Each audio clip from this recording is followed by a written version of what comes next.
Good afternoon, ladies and gentlemen. My name is Wayne Harrel, and today we're going to talk about. Wait, which episode is this? I think it's episode 10, right? Because I keep forgetting which episode we're in. And over the last, I don't know, 7, 8 episodes I've done, almost every single one I've forgotten. Like, okay, which episode was this? So I think this is just my ADHD talking. But it happens, like, what can you do? But this time, I do remember. This one is episode 10. So welcome to episode 10 of the Dianxious podcast. And today in this episode, we're going to be talking about taking the leap.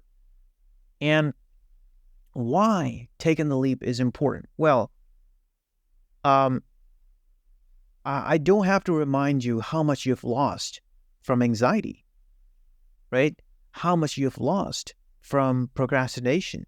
How much you've lost from not taking the action, how much you've lost by staying in bed, not working out, not facing your fears, not doing the hard things that would require you to, conquer your fears and, all that stuff.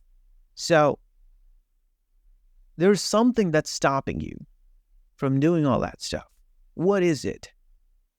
So in this episode, we'll talk about exactly that.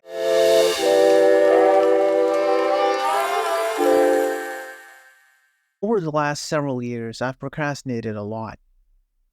And it wasn't that I was lazy.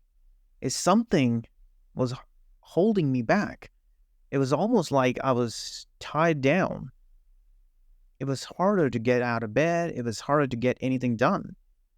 What is it that was causing so much procrastination? What is it that was causing inaction? I had hopes and dreams. I wanted to do so much with my life, but something was holding me back. And it happened for years and years and years until there is an emergency. Something, gets me into the gear and I get a lot of things done in a very short amount of time. And so I was always able to get out of sticky situations. Right. So like, for example, the bills are coming due. I don't have any money. I would do something, go out there, make a bunch of money and come back and, be like, whoo, that was close. But I still had hopes and dreams and aspirations of building something bigger than myself. And I was not able to do any of that stuff. Why? Certainly not because of laziness, because I would work every day. I would work on stupidest of the stupid shit you could ever imagine. Craziest side projects, wasting time doing nothing. And at the end of the year, you would have nothing to show for it. No good relationships, no generational wealth that I promised myself that I was going to make. Hell, I was barely even meeting the ends meet. But something changed. What was it? Something changed, and I stopped procrastinating. And that is when I took the leap, as in the title of this video. I started treating everything in my life as a video game. See, you achieve so much when you're playing a video game, in that game. When you're playing that game, amazing things you can do over there. Why? Because you have permission to fail. So I was afraid of failure, but I was also afraid of success. Because in my life, I was in a comfortable spot. I had a roof over my head. I had food. I had everything in my life that I would ever want to have a comfortable life. Of course, I was not meeting my, I was not meeting my potential, but,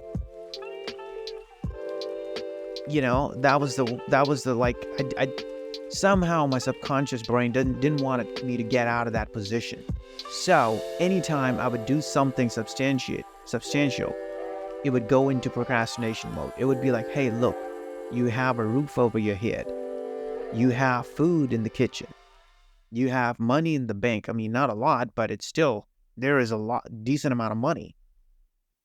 So why do you want to fuck it all up and go do something stupid, right?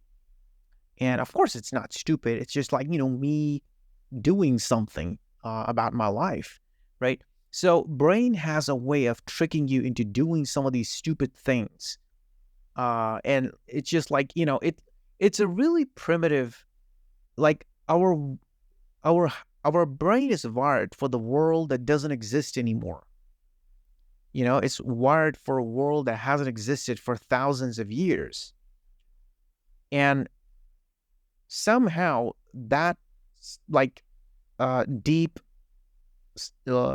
whatever that's going on in your brain is still there. So it's telling you to just stay put, right? So you have to break that pattern. And you can only do that if you give yourself permission to fail and permission to succeed. And the way I did this to myself is by tricking my brain into thinking everything is a video game. We're living in a simulation. It sounds a little delusionally, but hey, it got me out of my rut, and I was able to succeed in various avenues of my life. And that was a big, aha moment. One of my biggest aha moments in my entire life, right? So when you start treating things as video games, I mean, assuming you're not doing something stupid, like absolutely stupid, like one of those jackass folks, jumping off of buildings for content, or, one of those things, or like breaking the law. Okay, so with breaking the law, my brain would always like create these scenarios and stories in my head that would trigger anxiety, right? Speaking of breaking the law, it would be like, okay, what if I do it this way and they assume it that way? I would be breaking the law. I'll go to jail and then I'll never get out of jail. I'll lose everything I have. I have an amazing life. Why would I want to fuck it up? Right? So your brain has a way of telling you all kinds of stories to keep you stay put. Right? And you start procrastinating. So you have to give yourself permission to fail, and also you have to give yourself permission to take some risks, right? So when I say don't do something crazy, I mean like absolute breaking the law, like robbing a store or something that's definitely going to get you in a lot of trouble, right? But it's okay to take some risks, so long you do this in good faith. And treating things like I'm in a video game or we're living in a simulation and we're just playing part was one of the strategies that I used to get out of my rut. So that was the strategy that I used personally. And look, there is a good chance we are, in fact, in a simulation. Look it up. There is a good chance that we are, and there is, and even if you're not, like, your reality is what you believe in. So if you do believe in, if you live in a simulation, then we kind of are. If you don't, then we're not. So, yeah, this is one of the food for thoughts, or some of the ideas that I wanted to give you, like how you can change the way you see things, how you can change the way you believe in certain things, and how you create some of these rules for your life. Like, okay, I give myself permission to fail. If I do, what do we do? We try again and again and again, just like a video game. If a strategy doesn't work, we pivot to something else and see if that gets us where we want to go.